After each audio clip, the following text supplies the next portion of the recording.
Welcome back to another episode of SWF Faction Warfare. I am Geordie Stew, and this is the 5th instalment of this save. We are going to book SWF Uprising, our 1 hour B show, followed by Supreme TV, as we have only 3 more TV shows to go before it is SWF Nothing to Lose. As you can see, we have pre-booked the matches. I have started to do this for predictions in case anyone wants to have a go on the GDS or Be the Booker forums, or feel free to have a go down below in the comments. Why not? Last week on Supreme TV. Just a little recap here for those waiting for episodes to drop and not binge watching via the playlist. Remo defeated Valiant and Primus Allen in a triple threat match to become the number 1 contender for the SWF Championship. He will take on Rocky Golden if he is still the champion at the Nothing to Lose pay-per-view. Remo got the win, pinning Valiant after he got distracted by an upset Rogue, who was trying to communicate across the ring with Hannah, it would seem. So lots of confusion with this situation.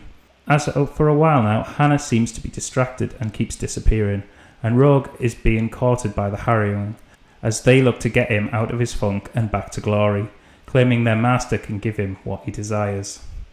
Des Davids was at ringside. He was not happy with the result, and afterwards he brought a chair into the ring, and at first it seemed he was going to take his frustrations out on Remo, but at the end he struck Primus Allen several times with a chair.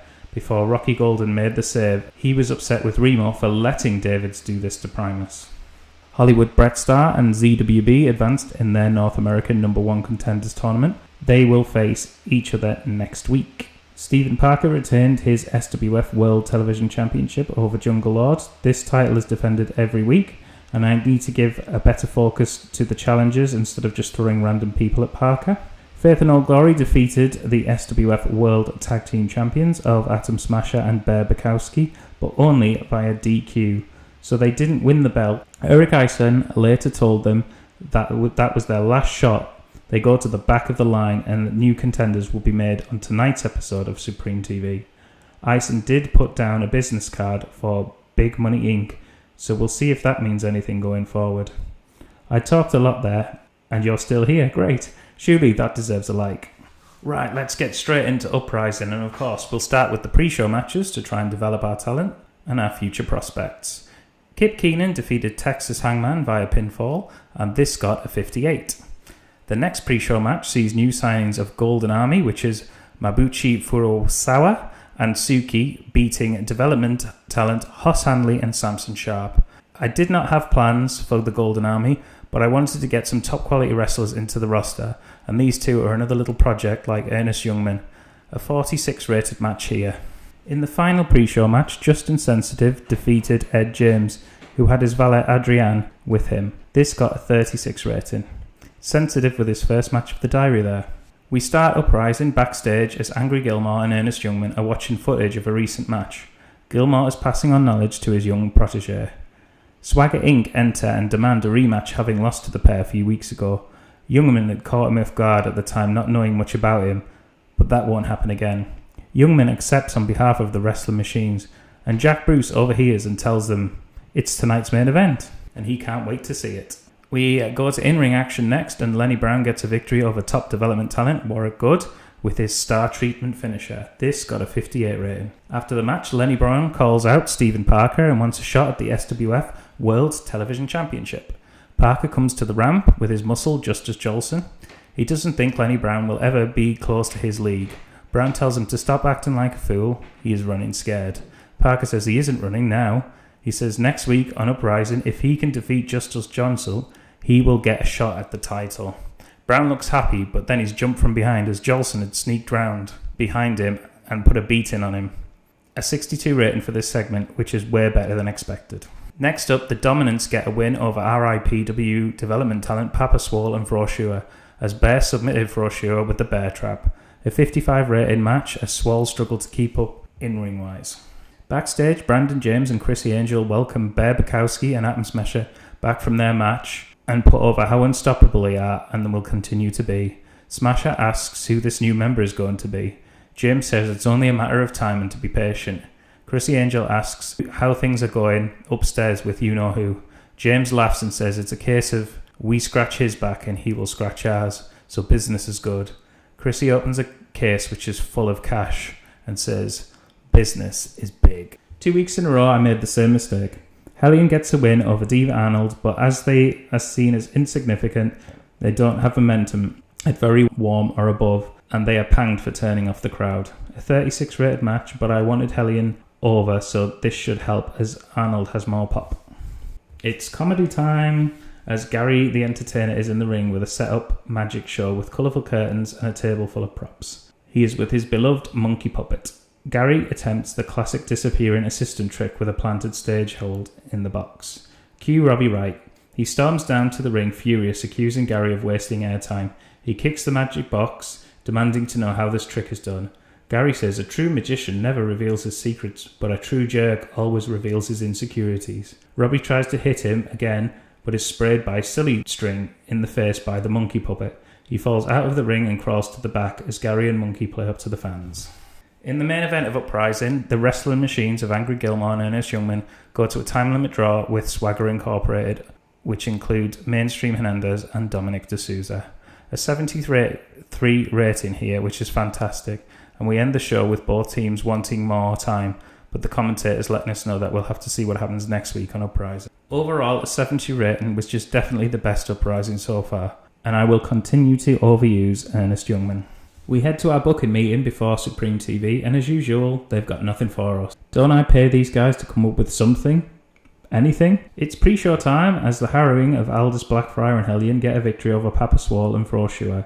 Aldous submitted Swole with a batwing. A 50 rating overall, Froshua was the top performer. In a pre-show triple threat, which included Forrest Ratcliffe, with Joe Sexy by his side, getting a victory over Texas Hangman and Ed James. Sexy putting in a distraction and Ratcliffe locking Ed in the Universe Backbreaker for the victory. A 45 rated match. In the final pre-show match before Supreme TV, it is the Golden Army of Mabuchi Furusawa and Suki getting a win over Sharp when he tapped out to the Furusawa armbar. A 43 rated match. In the opening segment of Supreme TV, Eric Eisen opens the show. He talks about giving people what they want and hypes up the main event of Valiant vs Remo one-on-one.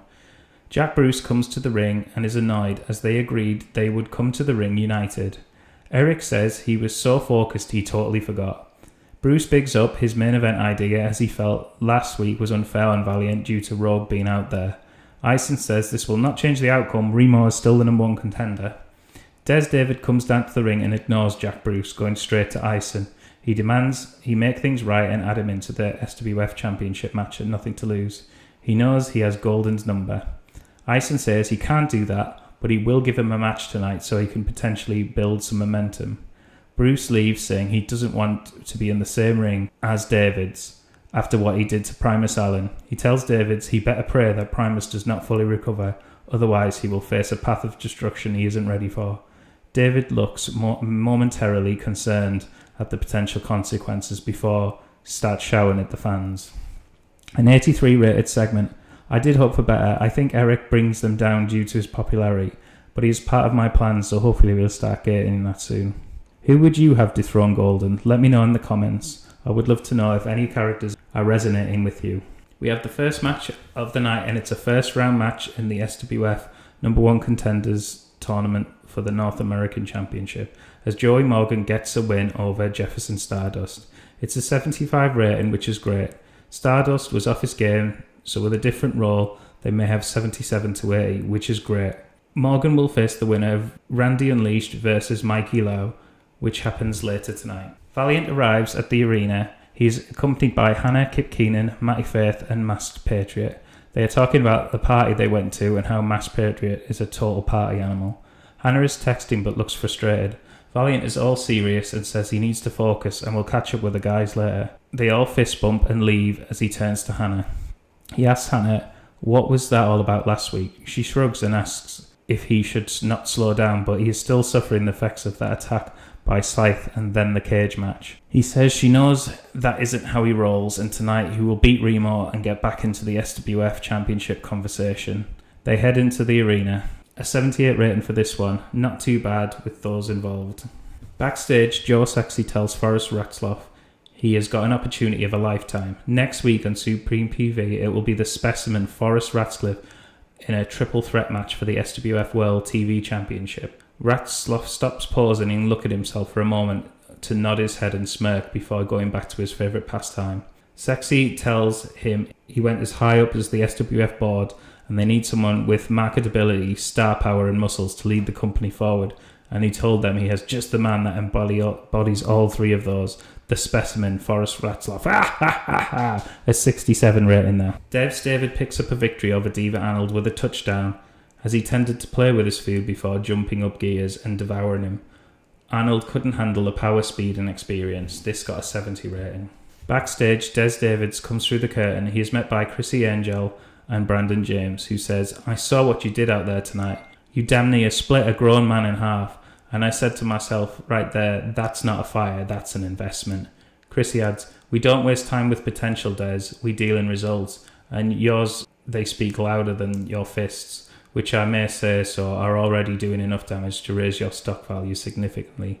Brandon says, "Relax, big man. I'm not here to fight. I'm here to offer you a seat at a very exclusive table. See, me and Chrissy, we run Big Money Inc., a little empire built on power, precision and profit. And what we see in you is raw capital. Here, take this card.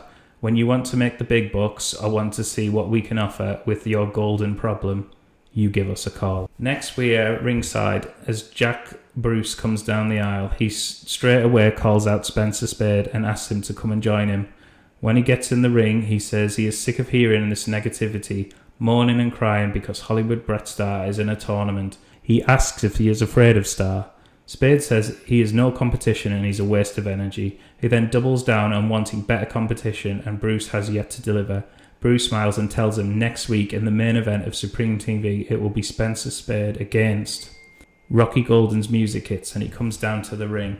Spade tells Bruce that this is more like it. He double checks that it will be for Golden's title and Golden accepts but says if he beats Spade then he will owe him one.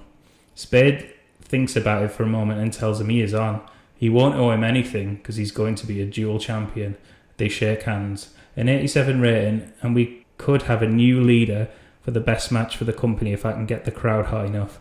A testing ground for chemistry too, for an upcoming pay-per-view perhaps. Stephen Parker retains the SWF World Television Championship, getting a win over Gary the Entertainer after Kristen Pierce interfered, allowing Parker to hit the Future Shock. A 61 rating here. The Supreme Dream Team celebrate just as Jolson decides he wants in on the action tonight and drills Gary with some powerful slams. Swagger Inc. jump in and stomp on Gary. They pick him up and Parker tells the fans this is what you get when you try to take his title. Lenny Brown and Sammy Smoke run down to make the save. A 60 rating here.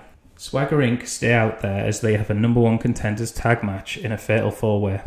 But they were the first eliminated, followed by Hawaiian Crush, as the Dallas Cowboys picked up the final fall over fame and money to become the number one contenders for the SWF World Tag Team Championships. They will go on to face the Domination at Nothing to Lose.